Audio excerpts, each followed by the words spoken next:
Hello, ladies and gentlemen. Welcome to week 4 of season 3 of the Lyons Den Quiz League. It is the penultimate week of the season. Week 5, I believe, will feature some user-made quizzes, which should be really interesting. Apologies in general. This is probably going to go out pretty late, and the videos for weeks 2 and 3 are going to go out even more late, and I didn't mean for that to happen. It just kind of did, so sorry about that. But I don't know when you're seeing this, but hopefully it's not too long after I'm playing it. Anyway, there is also going to be a championship for, I think, like top 20 or something qualified players. I don't know too much about it, but I should be fine to qualify for it. It should be like a live event. So that should be really fun. I don't know if I'm going to film that or how that would work, but we'll cross that bridge when we come to it. But yeah, happy with my performances so far this season. We'll see if they can continue this week. First quiz is called Onomatopoeia. Starting with Boom Boom Pow was a hit for the Black Eyed Peas. Name any of the 6 musicians that have been a part of the Black Eyed Peas. I know 2, Fergie and will.i.am, are the ones that I'm aware of. I have no idea who the others are, but this is good enough. A common conception of the Big Bang states the universe started as an infinitely tiny, hot, and dense state referred to by what word, which also describes the infinitely dense point at the center of a black hole. The center of a black hole is called a singularity. That's just... I don't know. I'm not sure. I'm not sure if I would have pulled this if it was just asking about the Big Bang thing. I probably would have. I mean, I've definitely heard it before, but it's like I haven't heard the term that many times in that context. But definitely in the context of a black hole, that is just kind of what the center of a black hole is called. Question 3: Thumper from Bambi is a rabbit who just thumps his foot a lot, I guess. What airline company was the victim of 2 highly publicized plane crashes in 2014? I don't really remember much about the first one, but the one that went missing was kind of a big deal. I believe this was Malaysia Airlines or Malaysian Airlines. I think it's Malaysia.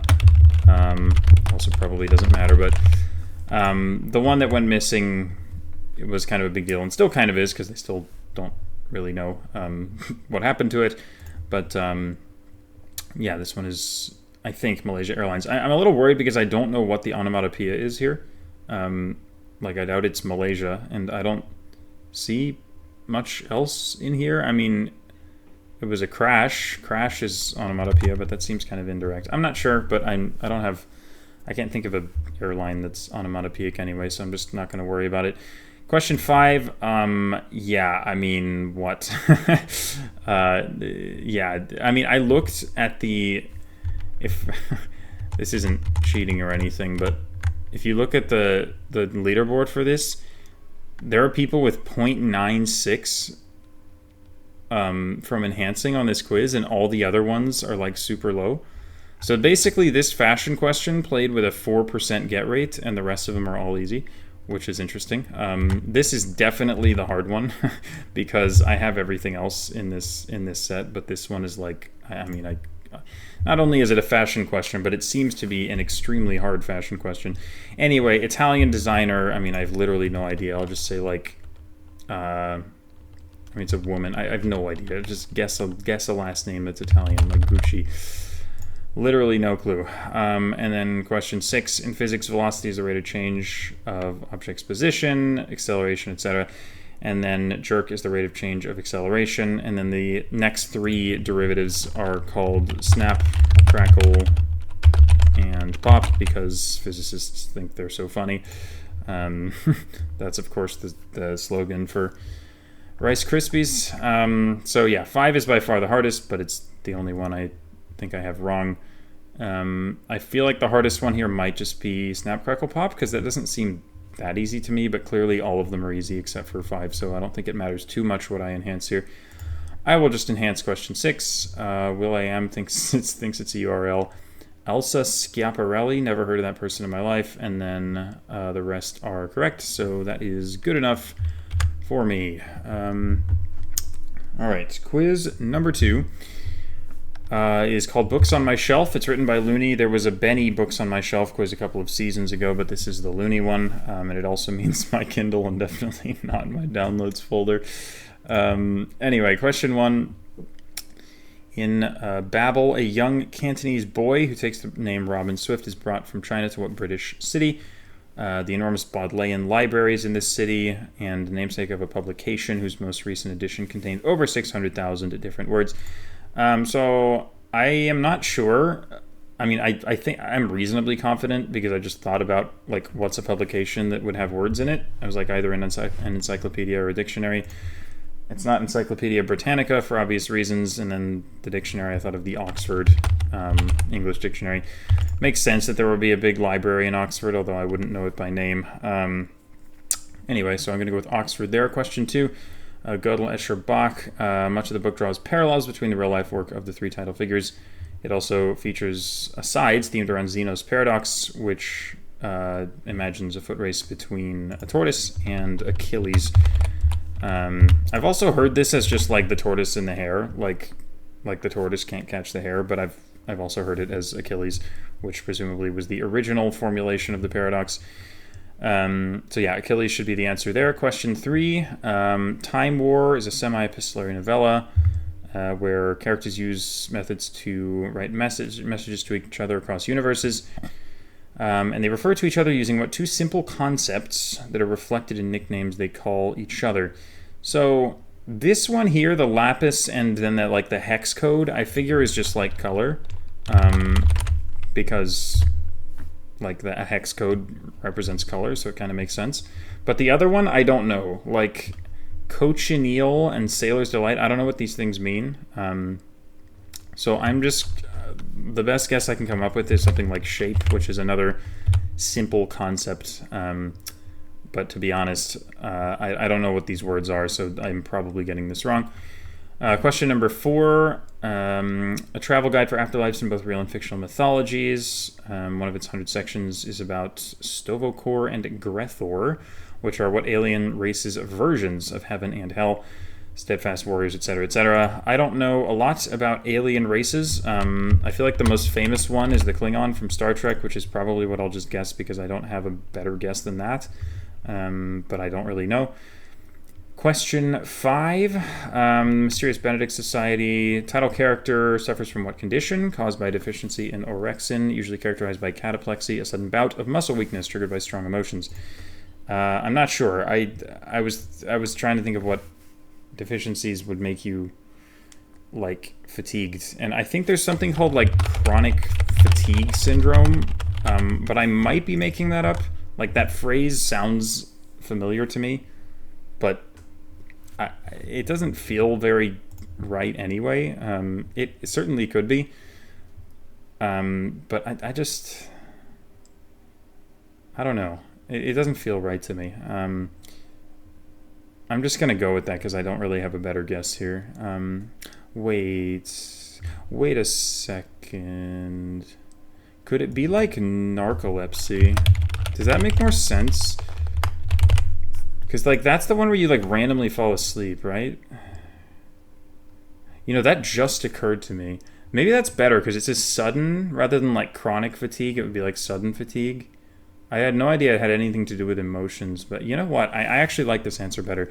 I've never read this book, but I know, I mean, I've at least heard narcolepsy talked about. I think that's what it is, unless I'm confusing it with something else. Okay, I feel a little better about that guess, but we'll see. And then question 6, Light in the Attic by Shel Silverstein. A lot of text here. It's a poem reminiscent of two famous comedy sketches, one of them Abbott and Costello, and the other one is The Two Ronnies, whatever that is. The first one, at least to me, is the more known one. Names of people on a baseball team. This is just Who's on First, which is a very famous and pretty funny comedy sketch. So, yeah, I still don't feel confident about 5 or 4 or 3. 6 is right, but I think it's not that hard. 1 is probably not hard either. 2, I wonder what's harder, 2 or 6. Because there are a lot of Europeans playing these quizzes, and they might not know what Who's on First is. But I don't know how like broadly famous that is. I don't know, to be quite honest. I almost want to take a risk, but I don't think I'm going to. I'm just gonna send... And I always end up thinking that the classics are like easier than they actually are because I just know them well. Maybe Achilles is like not super easy. I'll just enhance that and hope people say like Heracles or Perseus or something else. So, go with number 2. Here's our captcha. I was wondering where that was. Alright. Who's on first? Narcolepsy's right. Klingon is right. I'm like, red and blue? Interesting. Wow. Red and blue. That is not what I would have thought. Okay, so they're both colors. Interesting. I thought one of them was going to be color and the other one was going to be something else, but fair enough. I don't think I'm ever getting that. That's a hard question. But the rest is right, so that's another 5 out of 6, and very happy with the last second clutch on question 5. Super, super nice. So this is going well, but you'll see on quiz 4 that it's not going to continue going well the entire time. Quiz 4 is certainly something. Anyway, quiz 3 is a pop culture quiz that actually seems okay to me, at least comparatively to other pop culture quizzes. Do you wear wigs? Have you worn wigs? Will you wear wigs? When will you wear wigs? I don't know what's going on here, literally at all. It's a 2003. It's the last of a trilogy of movies that came out in 2003. I thought it could be like The Matrix, maybe. So like Keanu Reeves. Although I realized there was a Matrix question quite recently, so that probably doesn't make sense. Wigs. Like, what could this even be talking about? I don't know. Like, I thought it could be like Lord of the Rings, but there's a Lord of the Rings clue. This Mordor thing here makes me think there's not going to be a double reference to Lord of the Rings. So it shouldn't be that. And like, I don't know when the Star Wars prequels were. Like, it could be something like that. I'm just going to stick with this. I don't know what the answer to this is, but I think the rest of these are a little better. Anyway, he got monkey finger. He shoot Coca-Cola. Got to be good looking because he's so hard to see. Our lyrics from the Beatles song that urges the listener to come together right now over me. Question 3 is, if you lay with an infant, you shall burn in the fiery pits of Mordor, and a clitoris is holy amongst all things. That is just a weird phrase to say out loud. Anyway, this is not things that any god is alleged to have said. That is hopefully true. And it's from what musical, basically? My first thought here was Avenue Q, because I know it's like it's a musical. I lived in New York when I was like 7 years old, and I remember my parents wanted to take me to Avenue Q because they saw that it was like Muppets and they thought it was like for kids, and then they looked into it more and realized it is very much not for kids. So I thought of that because this just seems kind of lewd. But then I realized that it maybe doesn't make that much sense. And I thought about it a little more, and there's like a lot of like religious cluing in this question, and I realized it's probably the Book of Mormon because, again, not a musical I've ever seen, but again, like God's supposedly saying things, but it's like a comedic musical. I think this makes a lot more sense. So I'm just going to go with this because, I mean, yeah, I just thought of it and I realized, yeah, this makes a lot more sense than my first thought. Question 4, in Monty Python and the Holy Grail, the protagonists venture into a forest where they are surrounded by a group of tall black-clad knights who require payment of a shrubbery in order to safely pass through the woods. Dude, that movie is so funny. Anyway, the knights assert their dominance by yelling, "Ni." I'll put an exclamation point on it. Yeah, they are the knights who say "Ni." Anyway, I don't know why I tried to, like, impersonate them just now, because it, like, whenever I try to do that and, like, change my voice spontaneously, it, like, doesn't really work, so it just sounded like a voice crack probably, but too late. It's going in the video, so deal with it.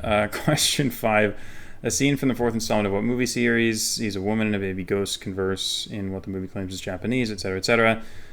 I don't know what's going on here, except the last sentence just says films in this series of horror spoofs with a generic name, which is like just Scary Movie, I think. Again, never seen any of these, but I just know there's a series of horror spoofs called Scary Movie, so sort of makes sense. And then the last one is a picture of an ex-NBA player with what last name? Other athletes with this last name include first pick of the 2023 NFL Draft and the fullback who currently plays for Everton, was captain of Man U. So the soccer player is Ashley Young. The NBA player, I assume, is Nick Young, although I'm not sure. And then the NFL Draft is Bryce Young. So that is definitely the answer. But feels like there's a lot of ways in because there are 3 different sports there, so I'm not sure I want to enhance that. Come Together feels kind of easy because I don't know the Beatles well at all, and I still know that song. Knee, I think this is just a really famous thing. I'm going to go with 3 because it seems the least obvious of the ones that I have. And again, I think 1 is probably the hardest, but I don't know the answer. So I will enhance 3, and we will see. Elijah Wood, what? Is it actually Lord of the Rings? Why would you put... This is what I get for trying to metagame this, but why would you put a Lord of the Rings question in the same set as mentioning Mordor? That seems... Okay, well, this is my fault for thinking about it too much. Even if I had... Like, I still might have guessed, like, Ian McKellen or Orlando Bloom or something, so... Good chance I would have gotten it wrong anyway, but like that's interesting. It's kind of surprising. But 5 out of 6 again. So a very solid start to the week. That is about to change. This quiz is insane. I have no idea what's going on here. This is so hard. Like, people are clearly struggling with this a lot because the average score on this quiz is pretty low. But I am struggling with it more. Like, I have no clue what I'm looking at in 5 of these 6 questions. So I'm going to get 1 out of 6, and I'm basically just resigned to that. So anyway, first one. Each box represents the color scheme of a main character from what series? Both written and illustrated by a single person. I don't know. The only things that came to mind were that the one on the right looks like Peter Griffin, and the one in the middle looks like Chris Griffin. But I don't know what the one on the left would be if it was Family Guy. And also, there's no way that Family Guy is written and illustrated by Seth MacFarlane. I know he has a lot to do with the show, but I don't think that makes any sense. However, I've been trying to think of other TV shows or comic books or whatever that make sense for this, and I have come up with absolutely nothing, so I'm just giving up and saying Family Guy. Question 2 is the only one I'm going to get, probably. These are the colors from the Lego logo. 2 of the colors outline the letters in the company's name. So I just saw this and I guess I thought of Lego. I'm not really sure why. But the rest of this is just, again, like brutally difficult. This is a simplified version of the poster for what movie? Literally no idea.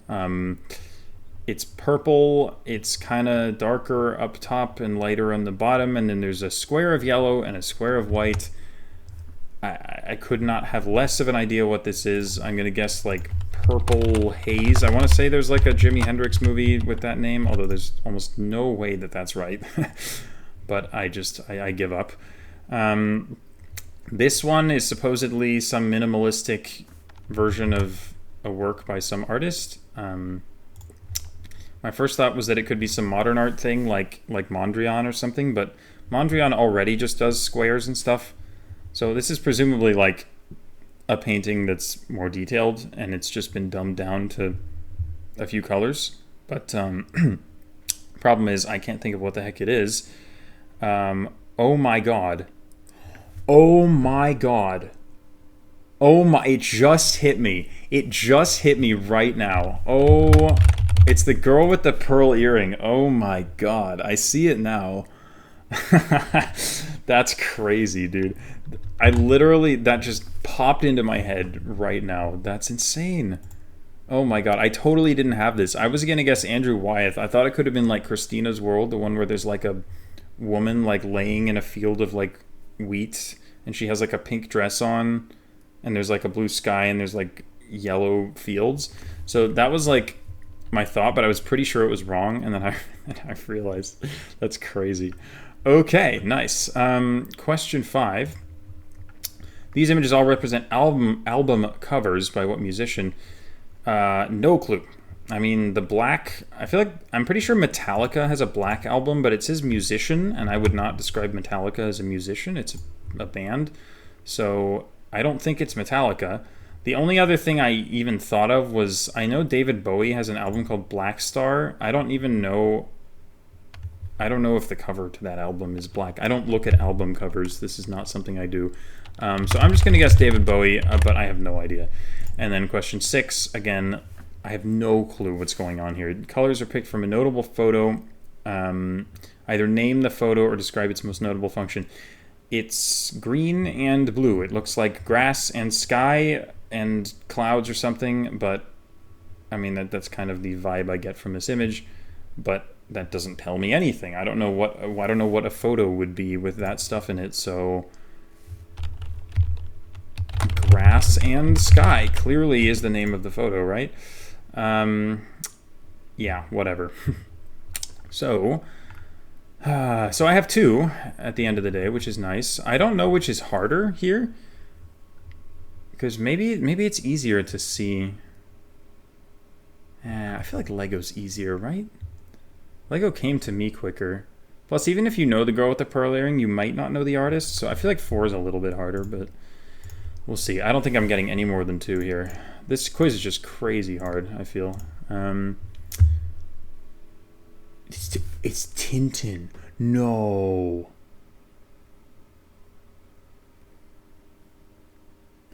Oh boy, that's bad. Oh, that's bad. Oh, that's bad. Wow. Oh no. Dude, that's so bad.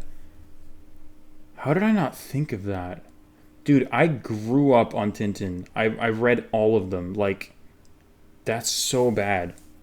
I went to bilingual school in French and English. I read all the Tintin books in French like multiple times over. That's crazy that I didn't think of that. Oh my god, that's so embarrassing. What? Oh no. I'm never going to forgive myself for that. That's brutal. I can't believe I missed that. I mean, to be fair, it's not that obvious when you just have colors, but like, how did I not think of that? Oof. That's a tough look.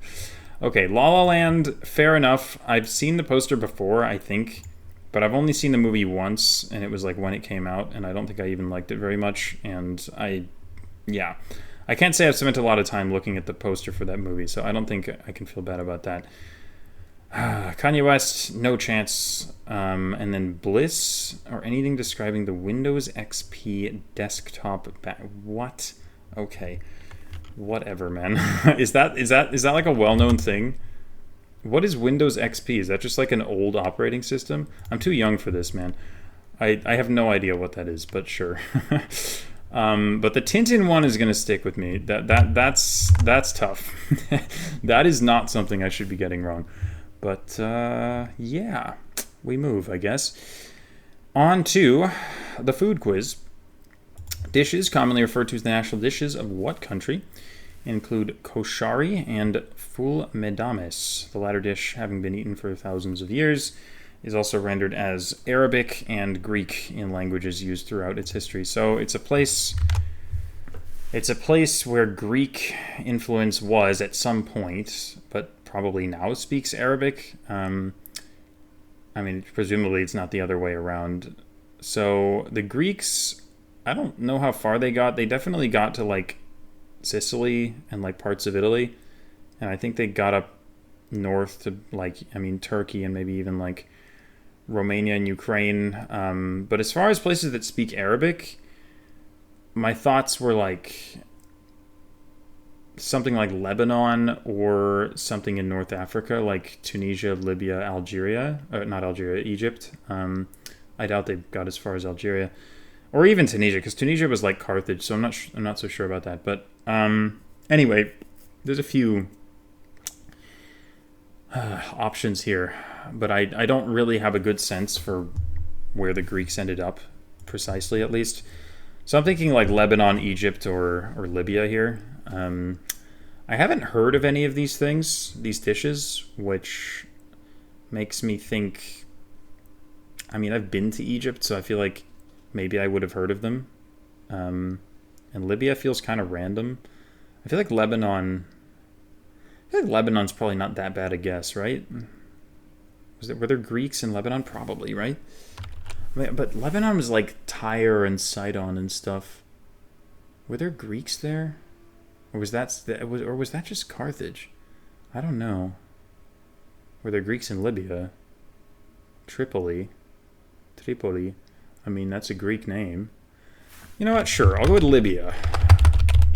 But it's... I mean, I've been thinking about this for a while, and I just can't even, like... Yeah, I can't really make heads or tails of it. There's just kind of a few options, and I don't know how to narrow it down any further. Anyway, the Georgian khachapuri, Japanese tamagoyaki, and Filipino kwek all have egg in them. Khachapuri is very tasty. It's this like big piece of bread that's just full of like cheese and has an egg on top. It's extremely good. And tamago in Japanese means egg. Question 3. UN General Assembly named 2013 the year of what crop? Grown most commonly in the departments of Puno and Ayacucho. So we're in Peru. So a crop grown in Peru that is one of the top words that followed how to pronounce in Google searches. So I thought, my first thought here was jicama, because that's like, I don't know where that comes from, but it's some sort of vegetable with a Latin name. But I didn't feel very happy with that answer, because I was just thinking about it like maybe this makes sense, but like why would 2013 be the year of jicama? Like I feel like it's well known, but not that well known, if that makes sense. And also it's not that hard to pronounce. Like all you have to do is turn the J into an H and it's like fine.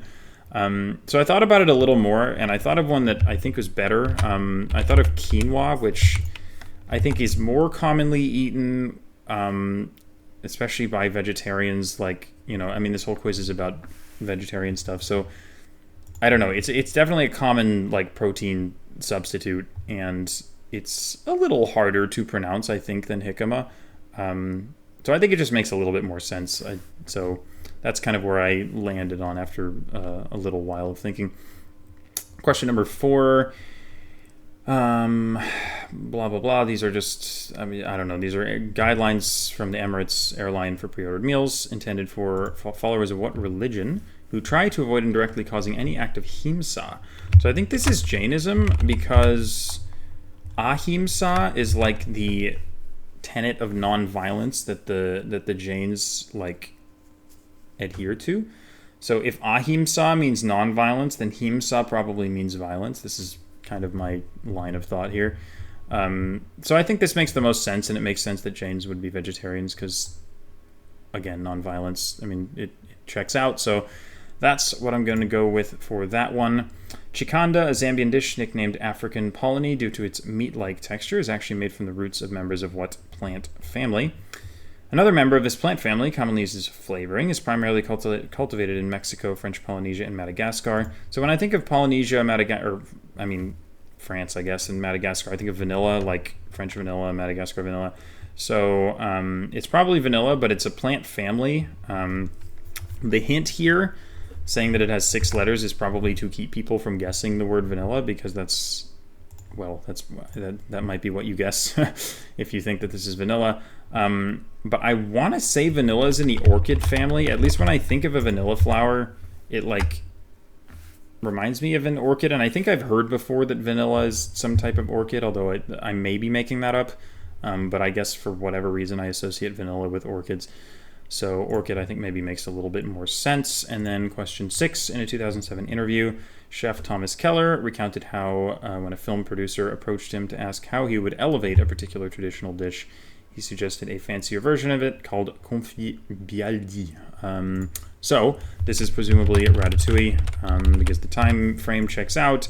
Fancier version of ratatouille makes sense because there's, you know, ratatouille, in the film they call it a peasant's dish, and they're serving it to this, you know, critic at this fancy restaurant, so that it makes sense they'd want to spice it up a little bit and serve a fancier version of it. Anyway, excellent movie, by the way. And I will enhance number 4 because I think that's not very easy. So I think I have 5 out of 6 again, probably, unless... I mean, 3 is a guess. It might not be right. 5 is also a guess, but I feel okay about these. And then 1... I could have 6 out of 6. I don't know about number 1. Libya could be right. It's just there are multiple options. So let's submit. There's a bridge there and there. Can't even tell if that's a bridge, maybe. There. Okay. Nope. Okay. That's cool. How about that? All right. Egypt. Oh, Coptic. Oh, that's interesting. I thought it was just Greek because it looked like Fel or whatever. It was just like a phi epsilon lambda or whatever. So I thought it was just Greek.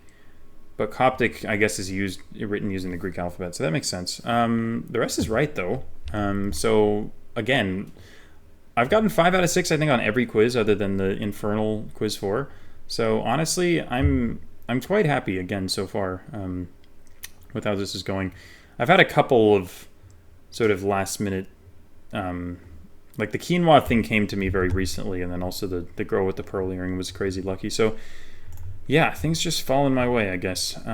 It feels like that's been happening a lot. This feels unsustainable. I don't know. It feels like I've been performing pretty well for the most part in these quizzes. Maybe better than I normally do, but look, I'll take it. But I can't wait for that bubble to completely burst when we get to the championship. Anyway, 2 quizzes to go. Quiz 6 is a quiz about elegies. So, I mean, as someone who studied a lot of literature for Quiz Bowl, I think I can do decently with this.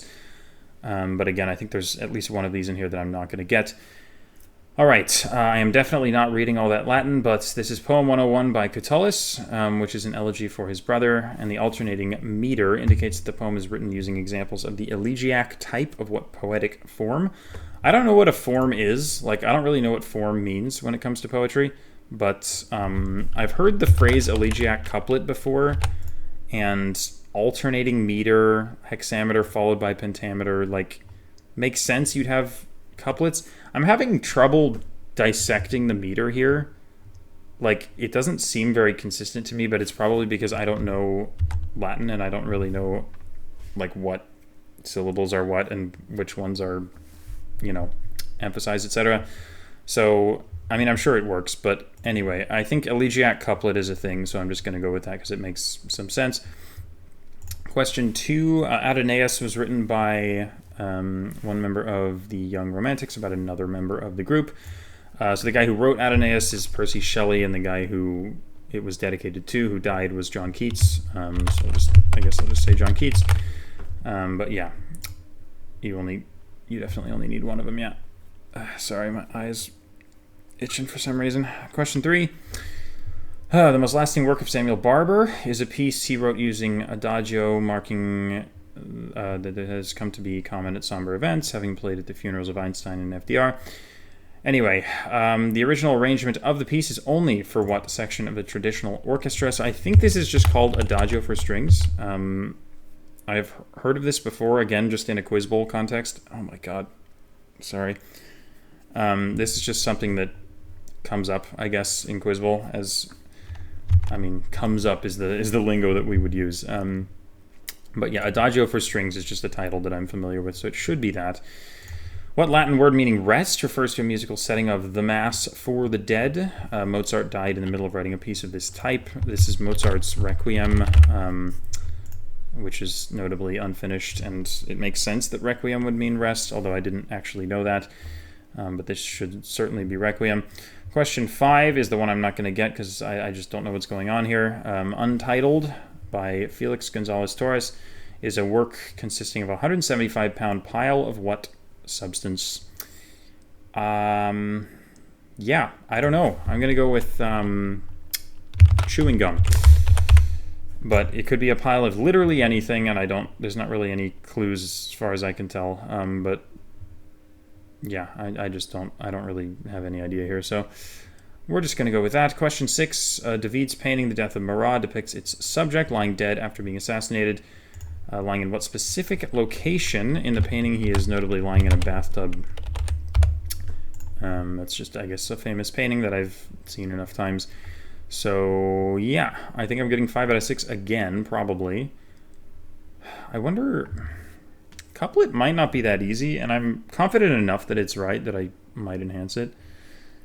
Strings I don't think is easy, but the problem is it's 1 out of 4. even if you have no idea, you have a decent chance of getting it right, which kind of scares me. 5 is just wrong. 4 is too easy. 6, I don't know. Like, 6 maybe. Lying in a bathtub. Is the bathtub famous? Like, yeah, probably, but I don't know. I wish I knew. I'm gonna go with couplet. It feels a little bit harder, but I don't know. I really hope that isn't wrong, but elegiac couplet I do think is a thing, so let's go with it. Couplets, Shelley and Keats, strings, requiem, candy. Okay, interesting. And a bathtub. Cool. 5 out of 6 again. at least I'm consistent this week. I mean, 5 out of 6 is not a bad number to be consistent with, so I am perfectly happy with it. Finally, quiz number 7 rather. An Economist article from 2001 called Houston, the blob that ate East Texas, as a result of what two-word process defines the unplanned spread of a city beyond its original borders. This, I think, is called suburban sprawl. This is just, again, I feel like just being in geography circles and people talking about cities and stuff, especially in like the USA GeoGuessr server, this is just the type of thing that ends up being talked about. So this is not something... I mean, I don't personally know very much about like urban development, but this is just a term that I think comes up. It might just be urban sprawl, but I think it's suburban sprawl. I don't know. I'm gonna stick with this because it sounds more familiar to me, and I might be completely wrong, but this seems okay. And then the song clue is not helpful at all to me. Question 2, thanks to an efficient heating network, local sources of renewable energy, and a robust public transit system, what city aims to be the world's first carbon-neutral capital city by 2025? The act of redesigning a city to facilitate biking is nicknamed for this city. Now, I was going to say Paris here, but then I scrolled down and Paris shows up in question 6. Now, I know that I got burned by this once because of the Mordor thing, but surely you would not put the answer to one of the questions in another question in the same quiz. Paris, I've been in a couple times recently, and I know that recently it's become much more sort of bike centered, which is why I thought of Paris here. The other thought that I have, I mean, there are a couple, but like Amsterdam, for example, but also like I feel like Netherlands has long been known for being bike friendly. Another city that I know changed a lot recently in favor of bikes is Copenhagen, or at least I know that Copenhagen now is, again, very bike heavy. My parents were in Copenhagen before they came to Stockholm, actually, for the World Cup last year, and they were talking about Copenhagen and were like, oh my god, there's so many bikes everywhere. So I was like, okay, maybe this makes sense. So I'm going to go with Copenhagen here. Question 3, the world's 300 or so global cities, as defined by the GAWC, are split into tiers. The highest tier is just alpha. This is, again, something, I mean, I'm doing like daily subdivision posts and stuff, and I'll just see references to cities that are like, oh, this city is classified as an alpha city or a beta city by the, whoever people are designating it. So, but anyway, I think it's alpha is the highest tier, and also dominance-seeking behaviors makes sense. Question 4, a recent trend in city planning advocates for designing cities where, regardless of where you live, you can reach any daily necessity within what amount of time? This I would not know if not for the next clue. This amount of time is also mentioned in a quote attributed to Andy Warhol about short-lived social awareness.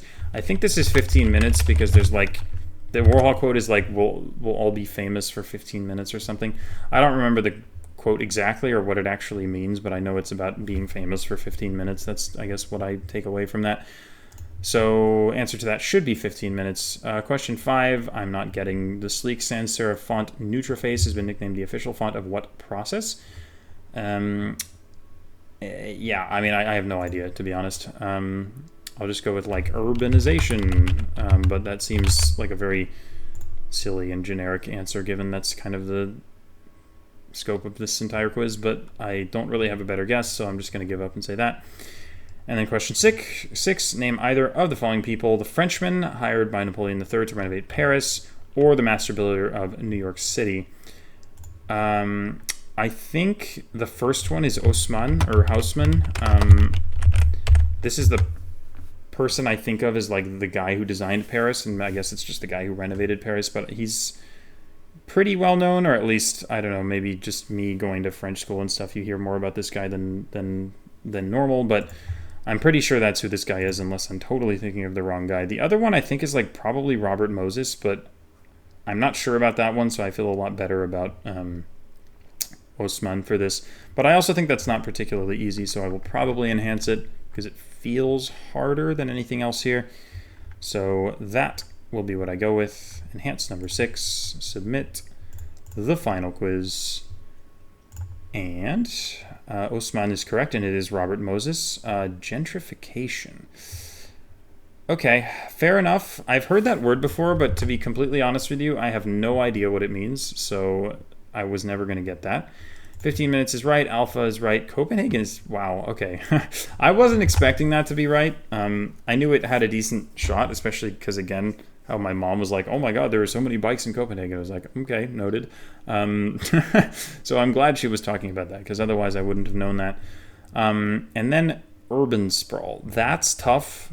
I hope that what I said is acceptable, but I'm not sure. If it's a rigid term, then fair enough. I think I probably was just misremembering it as suburban rather than urban, which is unfortunate. But if they don't give me credit, I think that's fair. But if they do, I got 5 out of 6 on every quiz except for the pictogram one, where I only got 2, but that one was crazy, crazy hard. But I think, on the whole, that was a very solid performance. I'm quite happy with that. It does feel like this, I mean, 6th, 3rd, 3rd. It really feels like this season has been going weirdly well for me, maybe like a little bit more than normal, because it feels like the previous seasons I've just been slightly lower on average in the standings, and it feels like this week I'm probably pretty high up again. I mean, here we have, I mean, Solar Sensei got 5, 5, 5, 3, 5, 5, 5, and I'm going to have 5, 5, 5, 2, 5, 5, 5. So I should be like probably 4th or 5th here. But again, that's pretty good. I mean, it's, again, my average, I think this season is better than it has been previously. I don't know if it means I'm getting better or the questions just happen to be better for me. I'm not sure. But yeah, it's going well. Really loving the questions as always. And I will see you guys in a second to see where I actually did finish for the week. All right, so I ended up finishing 8th for the week, which is actually my lowest finish in a week this season, which is kind of surprising. I think there were a few scores that came in at the end alongside mine, which is why I am a little lower than I projected. But still, I mean, it's a perfectly solid week. I'm obviously very close to the people above me. And yeah, played quite well in the end. So happy with that, of course. Overall standings look like this after 4 weeks. So I'm in 4th place out of, well, I don't know how many, 91. So very, very solid, of course, and I'm also pretty darn close to the top 3. So yeah, very, very happy with the performance so far. Anyway, I've said that like 5 times, but anyway, we have 1 more week to go, which is full of user-made quizzes, so not Looney and Benny, but other people writing them, people submitting quizzes, which is super, super cool. And so that's going to be really fun. And then after this, there's going to be a championship for the top 20 players, which I will certainly be in. So very, very excited for that as well. It's going to be like a live proctored thing. So maybe it won't work for a video, but we'll see if I can make it work. Anyway, that's going to do it for me for this video. Hope you guys enjoyed the quizzing as always. I certainly did. And I will see you very soon for week number 5. Until then.